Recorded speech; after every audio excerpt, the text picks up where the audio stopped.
This story is based on real-life stories and edited by me. The names have been changed to keep secret identity. If you like this kind of content, don't forget to subscribe to our channel, like to support us and leave your thoughts about the story in the comments. She banned me from the wedding.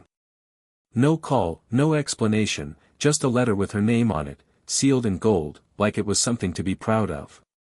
I raised the boy she's marrying. I held him through every scraped knee, every storm, every silence. And now, because I don't fit the image she wants, I was erased. I didn't fight it.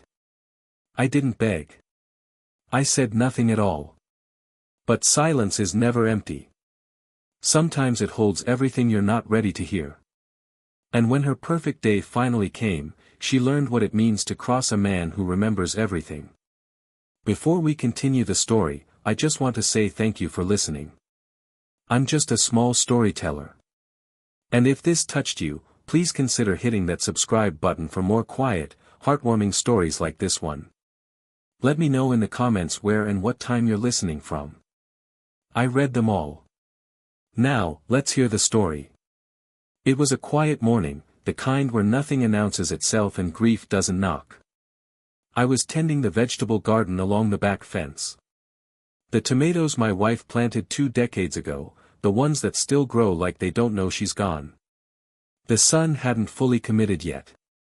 Just a pale gleam over the ridge of the garage roof, like it too was hesitant to show its face. I didn't hear the postman, only the gravel shifting underfoot and the soft tap of something sliding into the box. I wiped my hands on my work shirt, walked barefoot across the stones, and pulled the envelope out. Heavy paper, gold foil, my name in a slanted, confident script that wasn't my son's. My stomach recognized it before my eyes did.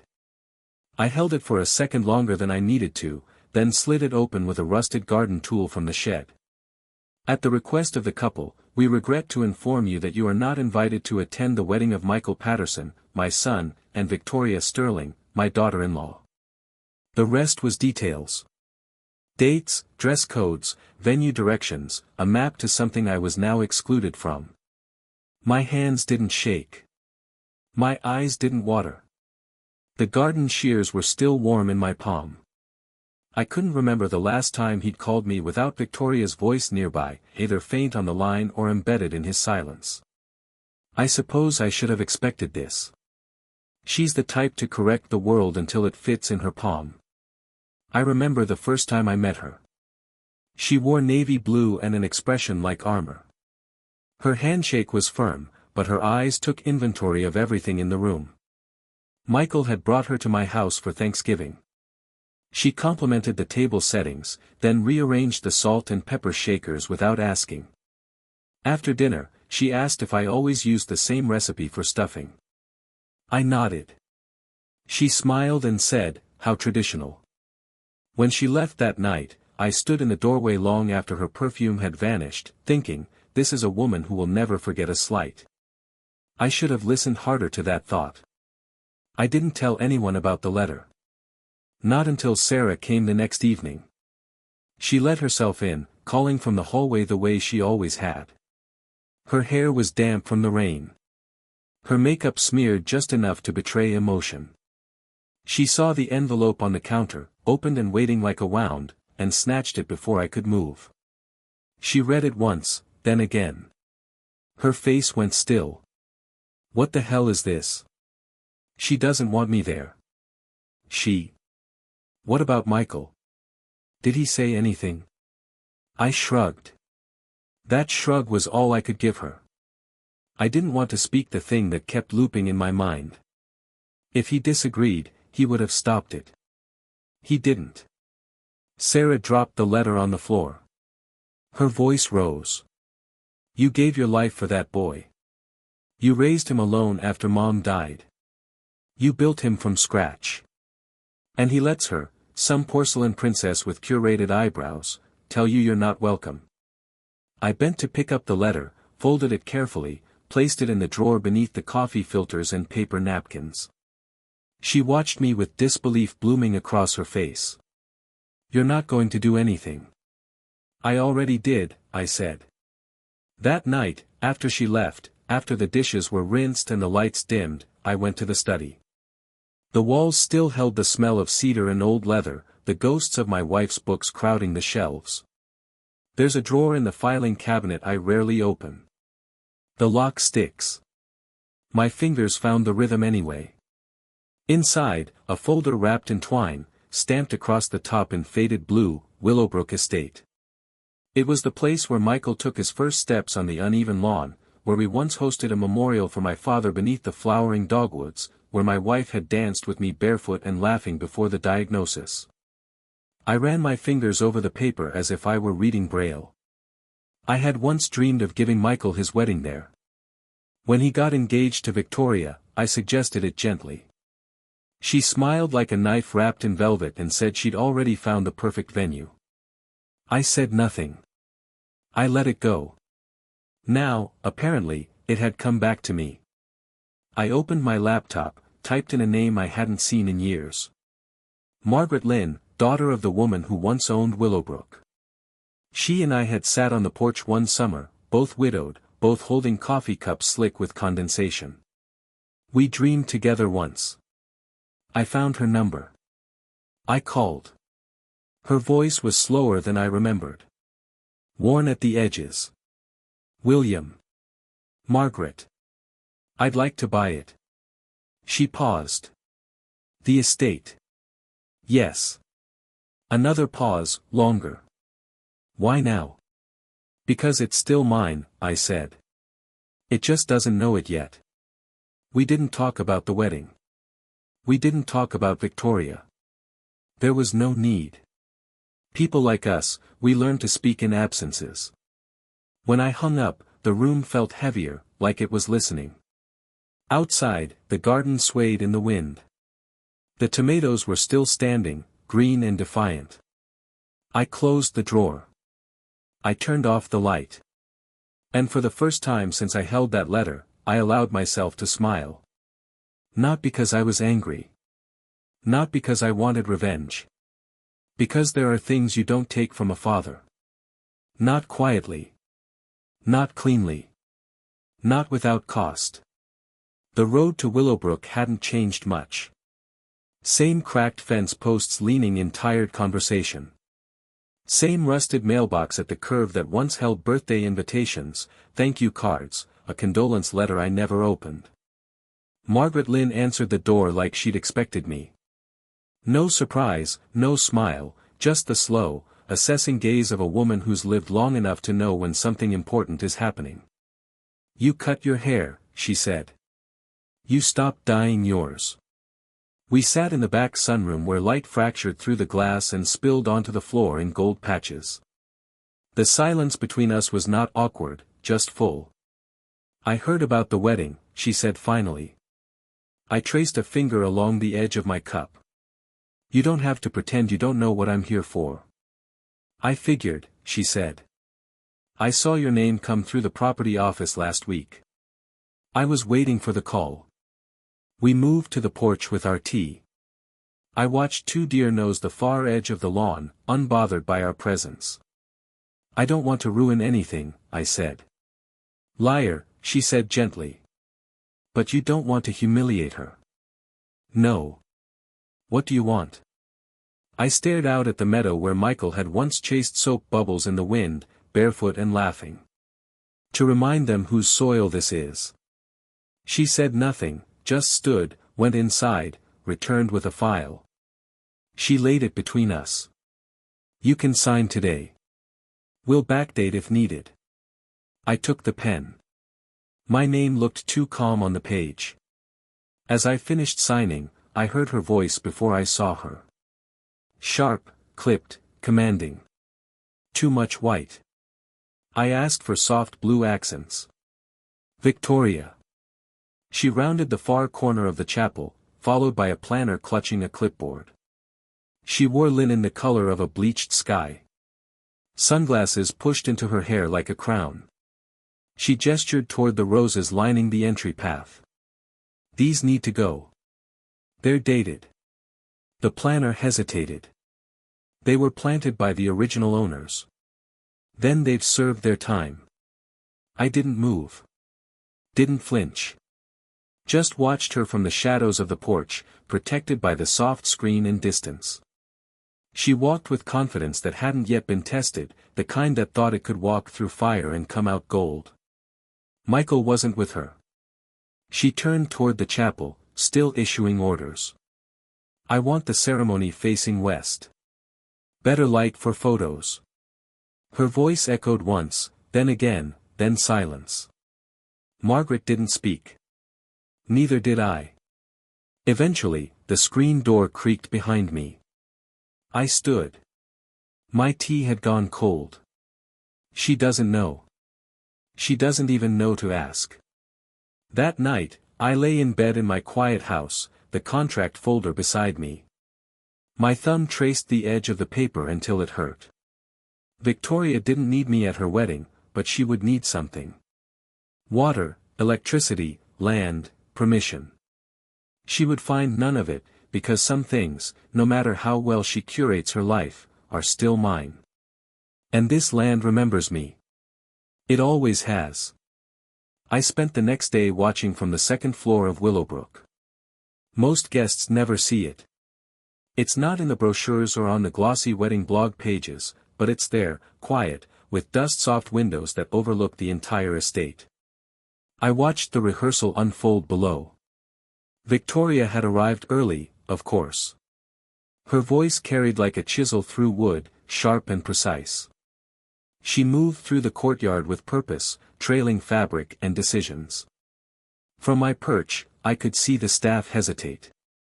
They were no longer hers. Not really.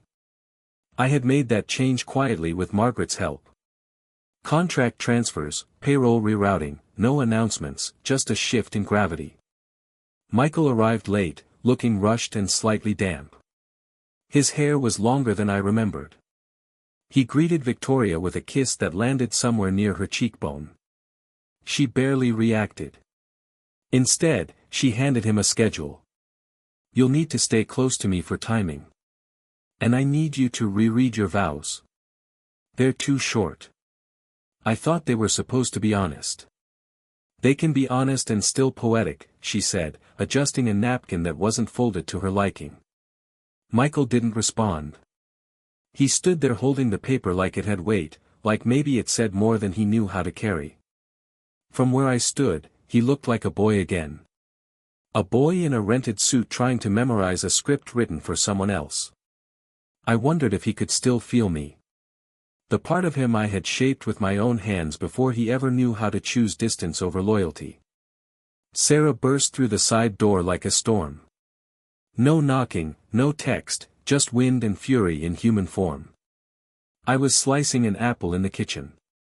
Thin little moons laid out on a cracked porcelain plate. She stopped when she saw me. Her eyes dropped to the envelope on the counter. White, addressed in my handwriting.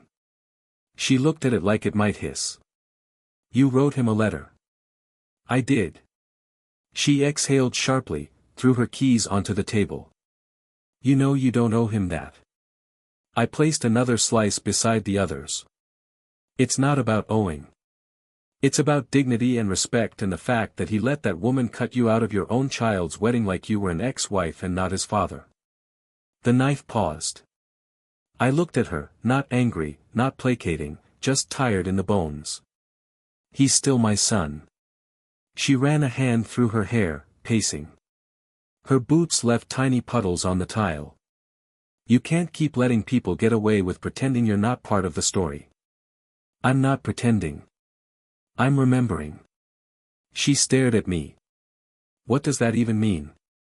I pushed the plate toward her. She didn't take it. The letter sat between us like a third presence, humming with everything unsaid.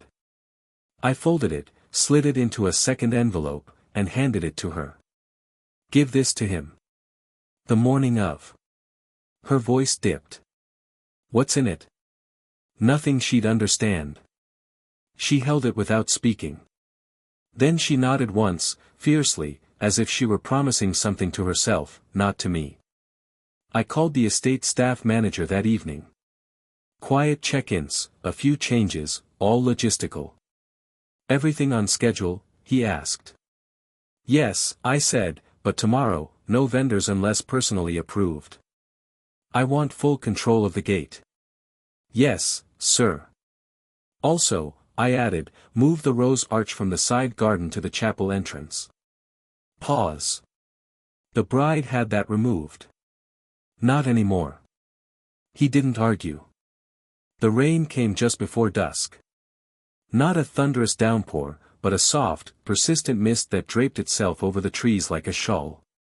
The kind of rain that doesn't ask for attention, only lingers, changing everything quietly. I stood at the window, fingers wrapped around a cup of black coffee gone lukewarm, and watched the gray settle over Willowbrook. The night before a wedding is supposed to buzz with joy. Laughter down hallways, footsteps echoing with anticipation. But tonight, the estate felt suspended, holding its breath like it knew what I had done. I didn't feel guilty, not even a little. Michael hadn't called, not to check on me, not to explain, not even to pretend. Instead, the staff texted confirmation that everything had shifted as planned. Deliveries redirected, vendors refunded, power access rerouted to my command. I hadn't needed to threaten anyone. I had just taken back what was mine, what had always been mine. Margaret joined me on the porch just after 7. She carried 2 glasses of wine and a linen wrap slung across her shoulders. She didn't speak for a long time. Just sat, her glass resting on her knee, eyes on the field beyond the chapel. They added more lighting, she said finally. Temporary rigs. Makes the lawn look like a film set. It is one, I said. She sipped slowly. You think she knows? No. You think he does? I didn't answer. Margaret looked at me again. You're not going to stop the wedding, are you? No. Then what is all this? I looked down at my hands. They were older now, more worn than I remembered. But they still knew how to do one thing well. Tend to things. Flowers, houses, sons. I'm not here to destroy anything. Then what? I'm here to let it fall. The morning broke golden and quiet. Quiet in the way the world feels before something falls. Mist still clung to the grass, and the sky looked like a silk sheet pulled taut. I stood at the window with a fresh cup of coffee and watched the first car pull up the winding drive. A white SUV, ribboned handles, blush programs stacked neatly in the passenger seat. The woman who stepped out wore a pale hat and confusion. She stood at the edge of the gravel drive, staring at the wrought iron gate as if expecting it to open for her on command. It didn't. She tugged once more, desperate now. Still locked. I stepped back then, deeper into the shadow of the trees. The ache in my chest wasn't triumph. It wasn't even satisfaction. It was a long, low exhale I hadn't known I was holding. The chapel sat untouched behind the gates, dressed in florals and candles, aisle lined with ivory petals. A ceremony perfect and empty. No audience, no promises, just the sound of birds in the canopy above and the long, slow hush of something being undone without violence. By noon, most of the guests had left. Some tried to smile as they passed. Some didn't look up at all. Michael stood for a long time near the edge of the drive, one hand in his pocket, eyes distant. I thought for a moment he might look toward the trees, that he'd see me, that he'd come. He didn't. Sarah touched his arm, said something. He nodded. They left together, slowly. Victoria stayed behind. She stood alone at the gate, veil trembling in the wind. I watched her for a moment longer, then turned away. The bouquet lay on the gravel like it had been dropped by accident, but I knew it hadn't. Victoria placed things down with intention, even her mistakes. Pale ivory roses bound in satin, now brown at the edges where the morning's moisture had begun to settle in. She stood there beside it, shoulders too still. No screaming, no scene, just silence thick enough to press against the ribs. Her veil had slipped slightly to one side, but she hadn't noticed. The dress no longer looked bridal. It looked misplaced, as though someone had sewn all her ambition into fabric, and it had nowhere left to go. Helena stood a few feet away. She'd been the only one who hadn't tried to leave. Her expression was hard to read, but it was a rare thing. Honest. I didn't know, Helena said gently. About the venue, about any of it. Victoria didn't answer. Helena knelt down, picked up the bouquet, brushed dirt from the ribbon, and held it out. Victoria looked at it like it was foreign. Then she turned and walked away. Once the dust settled behind the last set of tires, I stepped from the trees. The estate was impossibly still. A ceremony had been scheduled here. Vows, applause, music.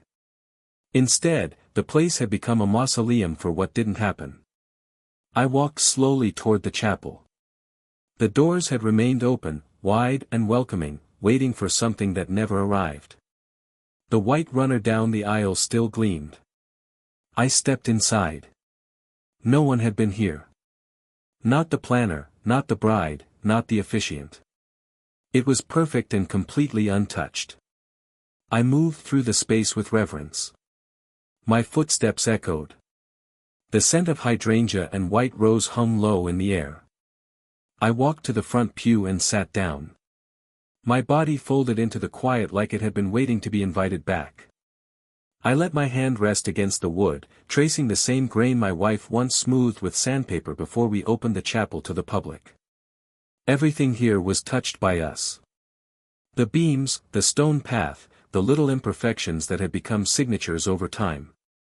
I sat there for a long time, let the silence settle around my shoulders like a shawl. It wasn't triumph I felt. It wasn't even peace. It was closure. Not the kind with a bow. The kind that leaves you alone in a chapel meant to be filled. I rose eventually, walked the length of the aisle, the hem of my coat brushing against petals meant for someone else. At the door, I turned back once.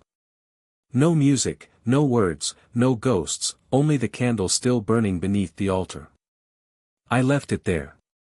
Outside, the clouds were beginning to break apart. The sun spilled gently over the lawn, and for the first time in a very long while, the house felt like it belonged to itself again. It had been 3 weeks since the wedding that wasn't, or maybe 4. Time had slipped into itself like a drawer you don't bother opening anymore. No one spoke about it, not publicly. The papers offered only murmurs, mysterious wedding shutdown at historic Willowbrook. No scandal, no names, just silence, the kind too deliberate to be accidental. Michael hadn't reached out, not directly. Sarah said he was living alone now in a little apartment near the city. No furniture yet, just a mattress on the floor, a pile of dishes still in boxes. She said he kept the letter I wrote him on the nightstand.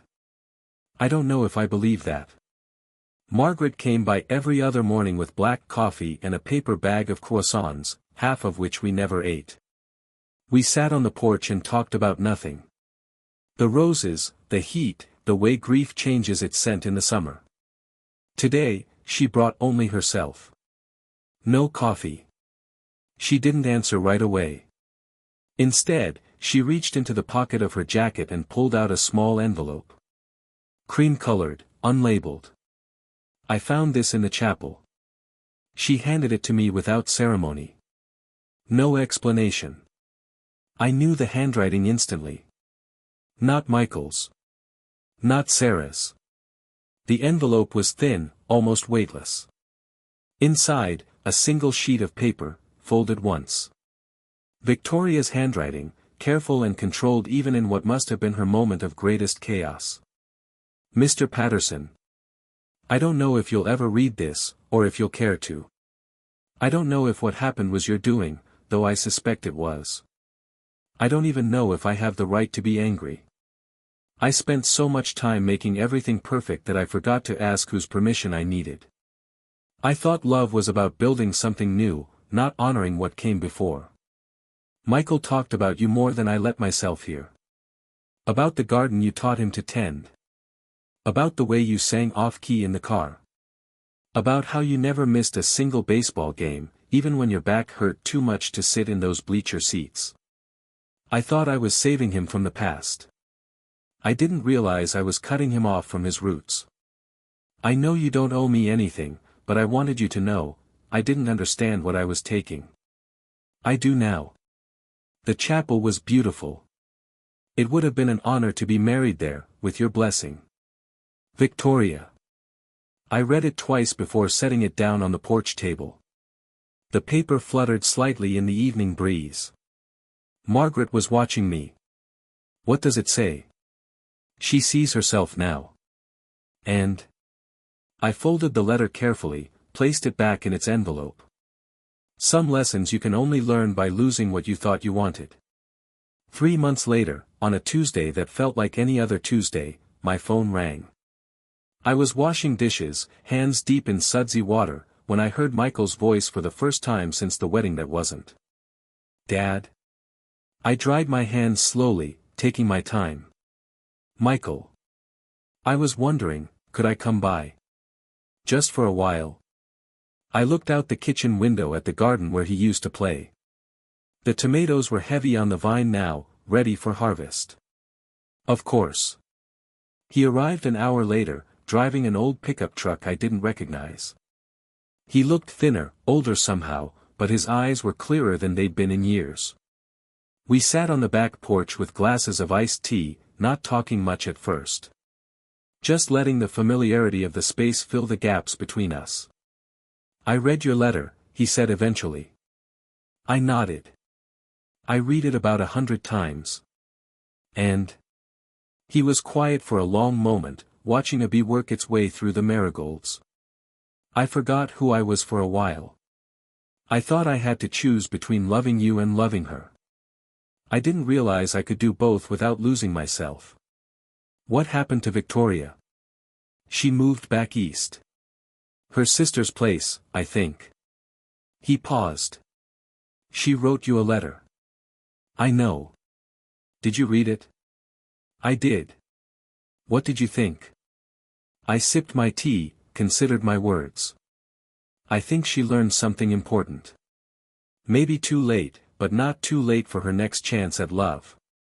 Michael looked at me then, really looked, the way he used to when he was small and trying to understand something bigger than himself.